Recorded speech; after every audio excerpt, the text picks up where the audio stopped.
आज के इस वीडियो में हम बात करेंगे एक ऐसे ग्रह की जो आपको सब कुछ देने की क्षमता रखता है। हम बात करेंगे कारक ग्रह की।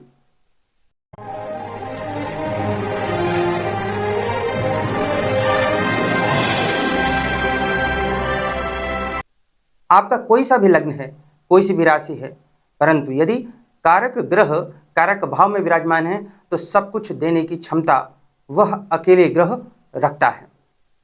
तो आज हम 12 भावों के कारक ग्रहों की चर्चा करने वाले हैं।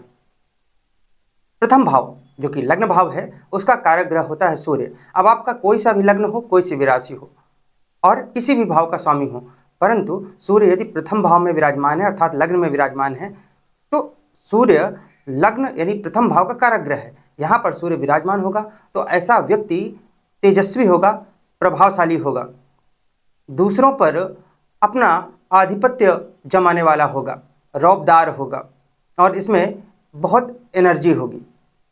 अब हम बात करते हैं द्वितीय भाव की जो कि धन भाव है। इसके कारक ग्रह गुरु हैं। वैसे गुरु किसी भी जन्म कुंडली में 5 भावों के कारक ग्रह होते हैं, तो उसी क्रम में ये द्वितीय भाव अर्थात धन भाव के कारक ग्रह हैं और द्वितीय भाव से वाणी का भी विचार किया जाता है। तो जिस भी व्यक्ति के द्वितीय भाव में गुरु हों तो गुरु द्वितीय भाव के कारक ग्रह हैं। यहीं पर गुरु का विराजमान होना व्यक्ति को धनवान बनाता है। व्यक्ति की वाणी सौम्य होगी, ज्ञानवर्धक होगी, मधुर वाणी बोलने वाला ऐसा व्यक्ति होता है और धन की भी कोई कमी नहीं रहेगी। अब हम बात करते हैं तृतीय भाव की जो कि पराक्रम भाव है। इसके कारक ग्रह मंगल ग्रह हैं। जिस भी व्यक्ति की जन्म पत्रिका में, चाहे वह कोई सा भी लग्न की पत्रिका हो, कोई सी भी राशि हो उस व्यक्ति की, और उसके तृतीय भाव में मंगल विराजमान हो तो मंगल इस भाव के कारक ग्रह हैं। व्यक्ति को पराक्रमी बनाएंगे, साहसी बनाएंगे। अपने मेहनत के बल पर, अपने परिश्रम के बल पर यह अपने जीवन में सब कुछ हासिल करने वाला होता है ऐसा व्यक्ति। हम बात करते हैं चतुर्थ भाव की। चतुर्थ भाव के कारक ग्रह चंद्रमा और बुध हैं। चंद्रमा से मन आता है, भावनाएं आती हैं। बुध ग्रह से बुद्धि आती है, विवेक आता है। और चतुर्थ भाव यह भूमि भवन वाहन के लिए देखा जाता है।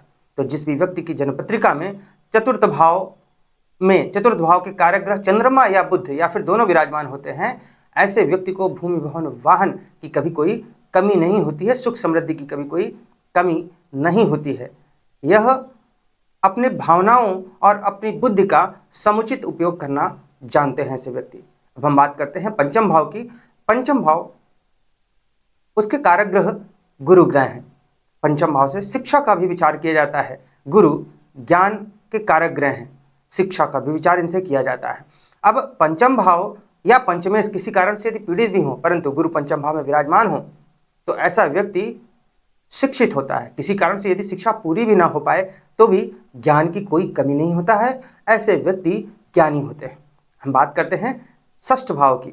षष्ठ भाव रोग ऋण शत्रु का भाव है और इसके कारक ग्रह मंगल और शनि है। तो किसी भी जन्म कुंडली में मंगल या शनि या फिर दोनों में से दोनों ग्रह छठवें भाव में विराजमान हो तो ऐसे व्यक्ति हमेशा अपने शत्रुओं को पराजित करने वाले होते हैं।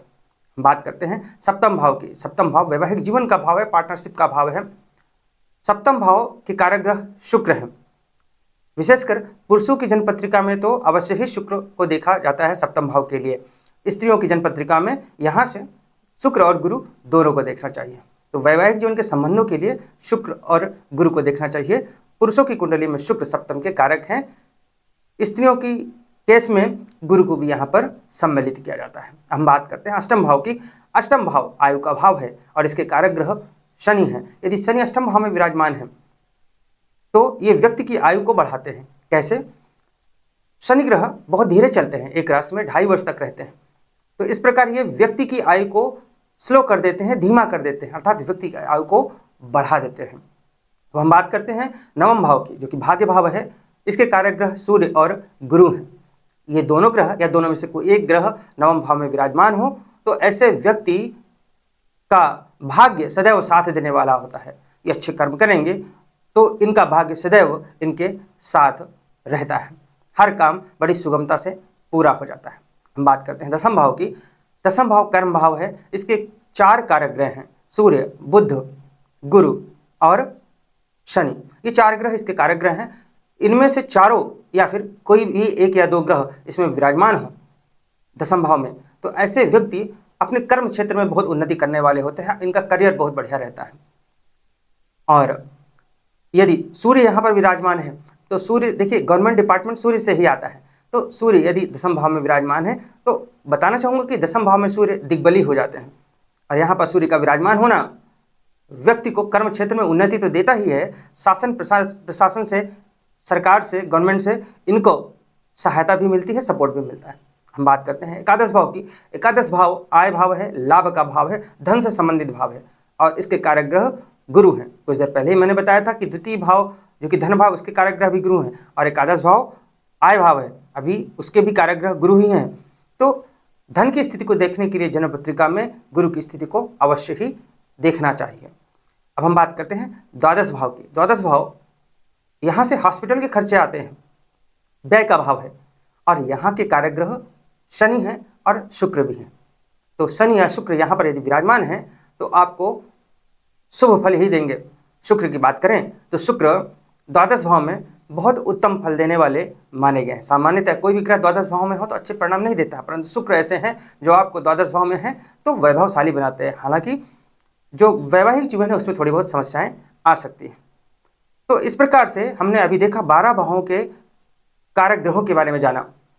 अब ये कारक ग्रह, हर भाव के कोई ना कोई कारक ग्रह है, ये कारक ग्रह अपने ही कारक भाव में विराजमान हो तो ये आपको शुभ फल ही देते हैं। उस भाव से संबंधित चीज़ों में आपको सफलता दिलाते हैं, प्राप्ति कराते हैं।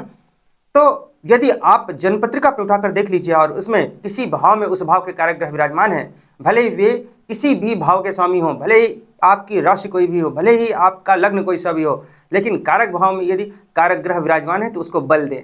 परंतु इस बात का ध्यान रखें, जिन भावों के स्वामी हैं उस अनुसार यह निर्धारित होगा कि किस प्रकार से बल देना है।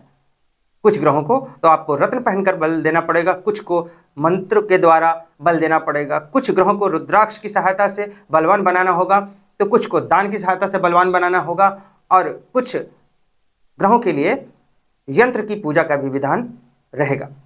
तो इस प्रकार से हमने देखा कि कोई भी एक ग्रह जो कि कारक ग्रह है अपने ही कारक भाव में विराजमान हो तो आपको सब कुछ देने की क्षमता वह रखता है, उसको बलवान अवश्य बनाएं। तो आज के लिए बस इतना ही। नमस्कार।